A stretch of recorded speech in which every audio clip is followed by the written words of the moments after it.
we're going to be giving you our top 10 tips for first-time buyers applying for a mortgage. Hello, welcome back to our channel and podcast. My name's Gemma, and here at WS we talk about all things relating to money, mortgages and positive money mindset. So if that interests you, then be sure to subscribe to our channel and hit the thumbs up. It really helps with our YouTube algorithm and means that you won't miss out on any of our videos. On today's episode of Let's Talk Money and Mortgages, we have Ifti joining us once again. And for those of you who don't know Ifti is a trained accountant and mortgage broker, has been in the industry for over 10 years, and he is also one of the founding directors here at WIS. Welcome back, Ifti. How are you? I'm well, thank you, Gemma. How are you doing? Yeah, good, thank you. So today we're back with first-time buyers, giving them our top 10 tips. So let's get to it. The first one, I think this is quite an important one. Look at your credit file. What do we mean by that? Okay, so everybody needs to look at their credit file first. First thing you want to see is your score. Just make sure you have an excellent or very good score, because that definitely helps with your mortgage. There's no guarantee that just because you have a very good score. I have seen where people have 900 odd and a very good score has still been declined as a mortgage. But there's a very, very good chance that you will get a mortgage if your credit score is good. So first thing, look at your credit score. If it is low, you probably want to speak to an advisor, someone like us or somebody else who's happy to help you. But once you look at the score, there are a few things you might want to check in your credit file. First, check whether your name is correct, because this is a problem we find sometimes, because people sometimes have two credit profiles, right? Because their name has changed over a period of time, or they've dropped some of their names. So with that, sometimes you can have two profiles, right? So just make sure your name is matching as per your passport, because the bank will mainly look at identification document like your passport. So just make sure that that's right, because I have seen situations where somebody has two profiles. One profile has a high score and another profile doesn't have a high score. But then, when you actually apply for a mortgage, they might put the two together, right? So that might cause problems. So just make sure that it's correct. Then check your addresses in your credit file. Just make sure your address is reflecting your correct address, because that's very important. Because sometimes we have people who've forgotten to update their address, right? So their bank will still carry their old address. So that might not help you. So just make sure your addresses are updated as well, because banks do address check. So you just need to make sure that your address is correct. Now then you need to go into the proper detail, right? So look at your loans, your credit cards, your overdrafts. Just make sure that it's properly reflected in your credit report, because if it is not, then you might be able to action it. You might be able to talk to your banks and get it corrected, or you might be able to speak to the credit reference agencies and get it corrected. So you need to look at that as well. Then comes the real detail, right? So you have to look at whether you have any mispayments. You have to look at things like defaults, county court judgments. Sometimes people don't know that they have a county court judgment in their credit file. So those things might come to light, and it might be a mistake, right? I'll just give you a classic sort of example. One of my clients, he bought a house, he moved house, but then he forgot to update his address somewhere. So there was letters going to his old house, and he didn't have access to that. So there was a county court judgment passed against him, but he wasn't even aware that there was something like that. So only when he looked at the credit file, he realized. So luckily it's a process. You can get those corrected. It did take a while, but we managed to get that corrected, right? So if you go with the county court judgment, you're very likely to have problems with most lenders. So we have to look at those things. So if you do have problems like that, speak to an advisor like us or someone else who can help you, because there might be ways that you can get these things rectified. Definitely. And it's just, as a first-time buyer, it's just good to start this process a little bit sooner rather than later, isn't it? Just to give yourself time to get these things rectified if you need to. Yeah, of course. Yeah. It's always a good idea to do that. Yeah. All right. Point number 2, prepare a budget planner. Yeah. A lot of people don't do this. I think you should do the budget planner for 2 reasons. One thing is, if you do a budget planner, you put down all your expenses that you will be incurring every month and your income. You will realize how much disposable income you will have. So that disposable income is the one you can potentially, based on this example, use to pay off your mortgage. So you have to work within that budget, right? So if your sort of disposable income, take off your rent, because that won't be needed going forward. If you get a number of say £1,000, that's maximum you can spend, right? So just be sure that you're happy to allocate that £1,000 every month, right? So for about 25 years or 30 years term, right? So just be comfortable with that number. So that's one reason why you need to do a budget planner. And the second reason is something that people always miss out, right? When you do a budget planner, often you realize you spend money on things that you shouldn't be spending, right? So for example, I always tell this, right? People have Netflix, they have Amazon Prime, videos. They've got so many things which does the same thing, right? So do you really need all that? Probably not, right? So if you don't need that, you can potentially get rid of that. So with the budget planner, these things will slowly start popping up and you will see these, right? So you can take these things and, people sometimes have expensive hobbies. Sometimes they pay to the gym and they don't realize that. And, you can take those things off, right? So it will help you sort of structure your finances a little bit as well. If anybody wants a budget planner, you want a format, please feel free to contact us. You can put a note down on the comment section and, we are very happy to sort of give you a planner which will help you, right? So feel free to do that if you need it. Yeah, definitely. It's those Starbucks that add up, I think. At the end of the month, you realise, I've spent £100 on coffee. Yeah, that's right. Yeah, so those things you can potentially control, right? So, yeah. Great. Okay, point number 3. Register for the voters roll. That's important. It is very important because banks do address verification, and the easiest thing from a bank's point of view or a credit reference agency's point of view is to check the voters register, because that clearly says where you live. So if you are not in the voters register, your address might be all over the place, right? So that doesn't help, right? This actually does help your credit score as well. Yeah. So if you are not registered with the voters register, the gov.uk website has an area where you can register. So go ahead and register, because this will help. I have heard 1 or 2 people tell me, for various reasons, they don't like to vote. So therefore, they don't want to be on the voters register. I get the idea and I do respect their views as well. But I think even if you are not voting, just for getting a mortgage, it's probably a good idea to register yourself in the voters roll. Yeah, definitely. Okay, point number 4.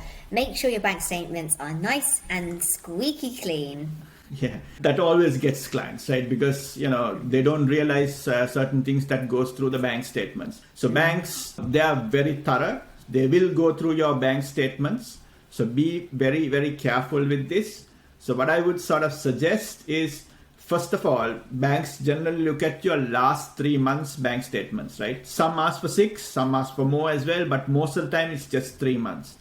So you should be able to explain each and every transaction that goes through your bank statements. So if there's any unusual transactions, like a friend paid you some money or you paid somebody some money, right?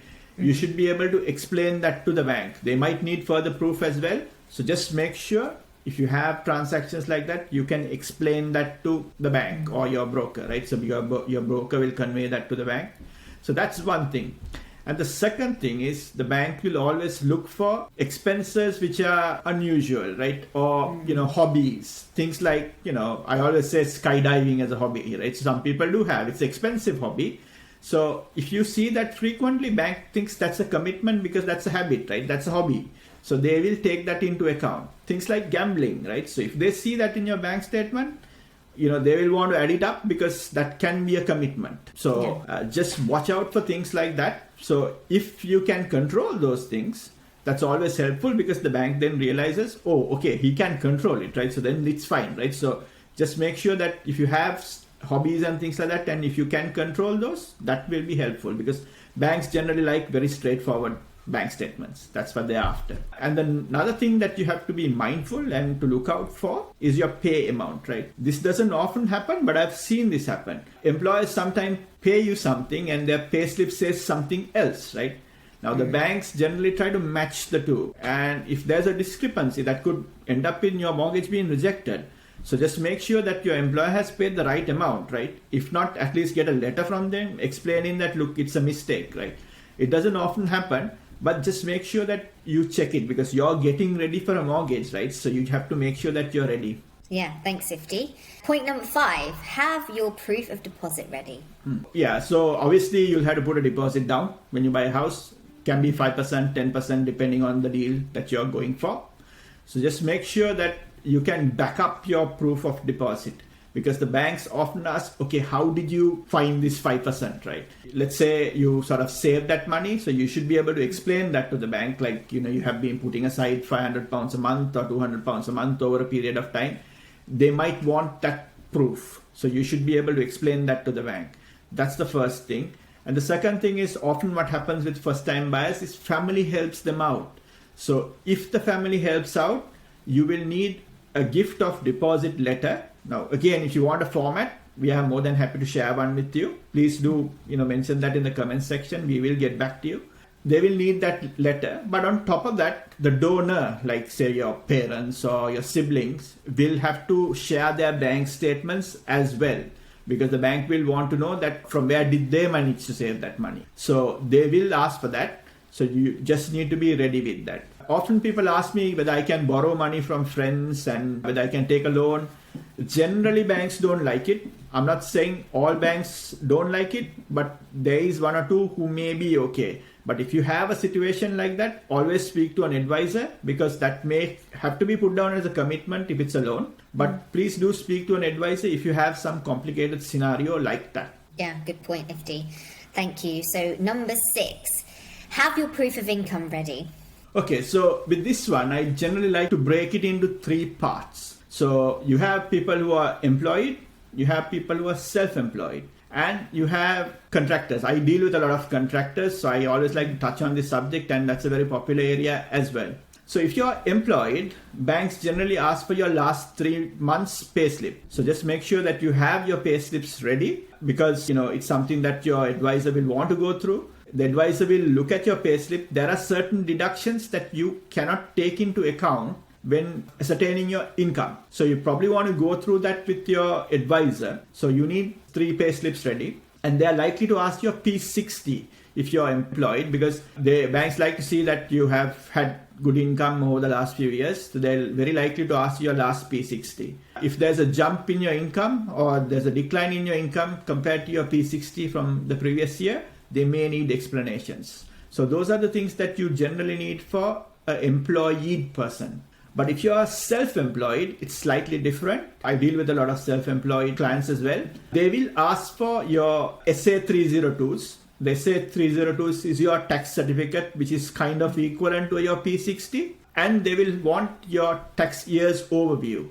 What the tax year's overview does is it confirms that you have paid the figures that appear on your SA302s. So that's the tax year's overview. So they're very likely to ask that.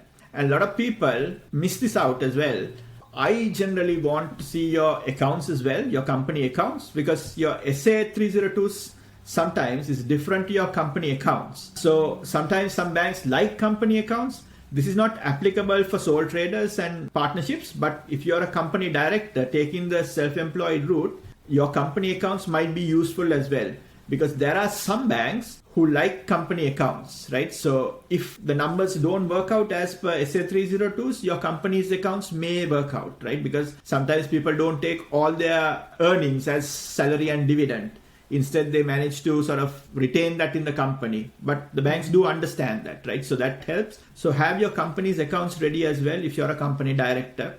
And the third category is the contractors. So with the contractors, they're very likely to ask your last year's history of contracting at least. This varies from bank to bank, but very likely they're going to ask for your last year's history. So we'll want to see your contracts. So sometimes we find contracts which are not signed, so you have to go back and get it signed.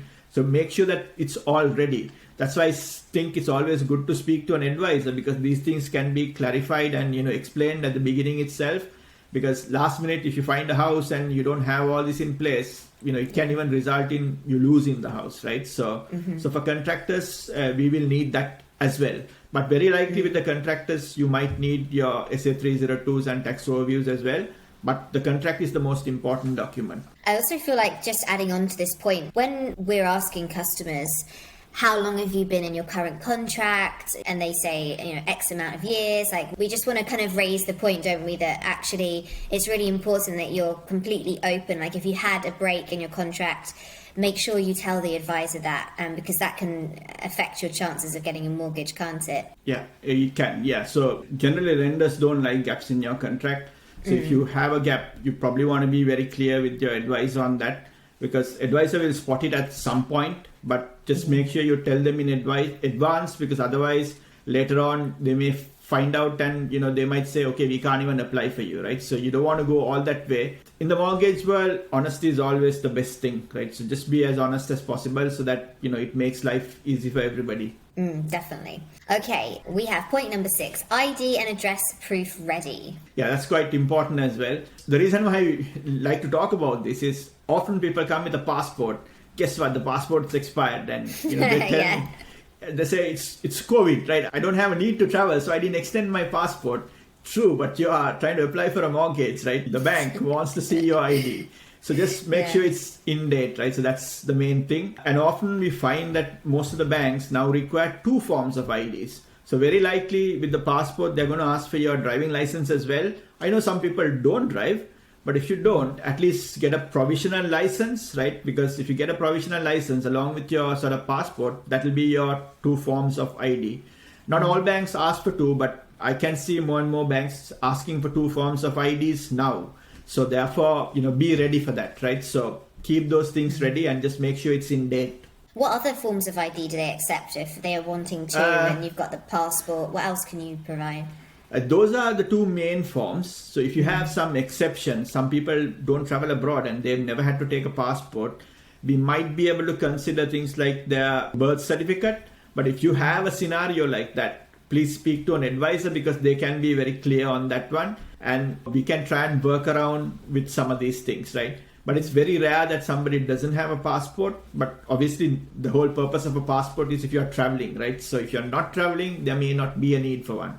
All right. Well, point number 8, speak to an advisor. Very important, guys. Of course, speak to an advisor. I always like to say that, because you might have a nice credit file, you might have all your documents, but first thing is what the advisor would do is they will see whether actually a mortgage is a good idea for you. Because sometimes mortgage is not a good idea for you, because if you're really stretching it and you're doing everything like that to make it work, mortgage might not be a good idea.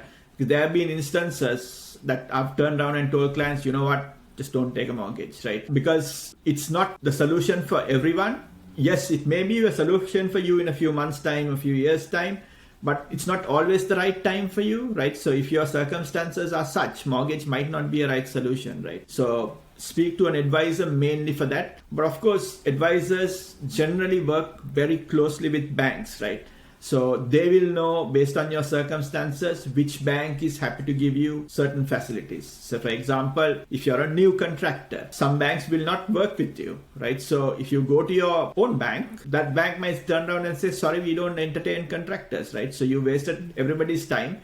They might have even run a credit search on your name. So that can jeopardize your chances of getting a mortgage elsewhere. So usually when you work with an advisor, they generally work with a lot of banks, right? So they will know what bank can do what. So that advantage you have, right? So it's always good to speak to an advisor. And of course, advisors will always help you with the planning, because that's the most important thing, right? So you have to plan for your mortgage and how you pay your mortgage. So that's something that advisors will help you with. Yeah, good point. And point number 9, get a decision in principle. Okay, so you might have everything right, but like I said earlier, right, there have been instances where people have a 900 credit score, but still their agreement in principle has failed, right? So you might have everything in order, but before you make that offer, you probably want to make sure that you have an agreement in principle in place. So those of you who don't know what an agreement principle, it is the same thing as a decision in principle. It's the same term, right? So basically what that is it tells you how much you should be able to borrow. But like I said, you've got to be very truthful, right? So if you gave false information, your agreement principle will have a different figure, and end of the day when they do the valuations, you might have a different number as the amount you can borrow. So be very truthful when you do this exercise with your advisors. Always share as much as possible your documents, because then the advisors know exactly what they're doing. So that's why the agreement in principle is very important before you make an offer. And a lot of estate agents nowadays don't even entertain people who don't have a decision in principle in hand. So just make sure you have one, so that they are confident that you can take your facility. Yeah, definitely. But, you know, as you said, it is important to be truthful. You know, if you say, oh, I earn a bit more than what you perhaps do, just because you want to show that you could afford that house, and then it comes actually that you can't afford that house, that's not good. So it is best just to be truthful. Definitely, yeah. Yeah. All right. Number 10, plan for other expenses. Oh, yes. This is something that gets a lot of people. So they do plan for their deposit, but they don't plan for certain other things. Of course, for first-time buyers, there are concessions, but you may have to pay stamp duty. So plan for that. You need a solicitor to help you do the purchase. Plan for that, because solicitors do charge maybe 1,500, depending on the property, maybe £2,000, right? That's all inclusive. That you may have to plan for that. Then certain brokers charge you a fee, right? So if you are using a broker who charges fees, you know, you might have to pay some money to them, right? We don't charge fees, but certain brokers do charge fees, and we understand why they would as well. So you may have to plan for that. Some banks will charge you for a valuation, so you might have to put aside some money for a valuation. Again, the amounts might vary. Could be £200, could be £400-500 as well, right? Depending on the deal you take. So you have to plan for that. Then plan for moving, right? So once you've done all this, you have to move. Obviously, there's costs. Especially, let's say you have kids, you've got a lot of stuff to move if you have children, right? So you got to plan for that. So do plan, budget for that. Plan for some unforeseen costs as well. You might move into the house and find that certain things are not working, and you know, you may have to incur that cost, right? So plan for unforeseen things. Obviously, house is just a shell, right? Most of the time it comes without furniture. So you may need to buy furniture, you may need to buy your white goods. So you'll have to plan for that as well. So when you're planning, just make sure that there's enough money for these additional things as well. So if you have all that ready, that means you're pretty good to go for a mortgage, yes. Great. So those are our 10 points today. Thank you, Ifti, again for some more great advice. I just wanted to put a reminder out there that these points may or may not be applicable to everybody. So please do check with an advisor if these are suitable for you. And if you don't have an advisor, I will leave our WS contact details below, as we are always more than happy to help. And a little reminder that a mortgage is secured against your home or property, and so it may be repossessed if you do not keep up with the mortgage repayments. Thank you for joining us again today. We'll be back next week with another episode of Let's Talk Money and Mortgages. Have a great day, stay safe, and we'll see you again soon.